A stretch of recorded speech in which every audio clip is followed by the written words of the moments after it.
On va du côté de Trois-Rivières. J'essaie d'en parler hier de la fermeture du centre de désintoxication Narconon. D'ex-employés de l'établissement, on sait que c'est associé à l'église de Scientologie, en ont gros sur le cœur.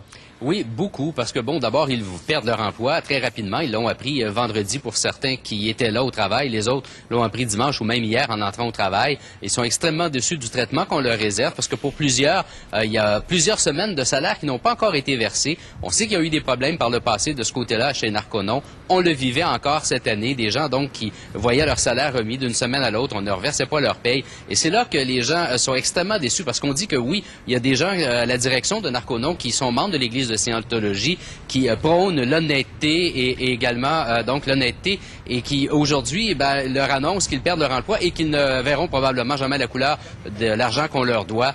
Là-dessus, ils en ont beaucoup à dire. Vous me ferez pas parler contre le programme. C'est pas le programme qui est le problème. Le problème, c'est la gestion. Le problème, c'est que si moi j'enseigne à quelqu'un d'être honnête, il faut que je sois honnête moi-même. Et on nous a pas parlé de nos payes non plus. Ils nous payaient pas, d'oublier ça, notre argent c'était perdu.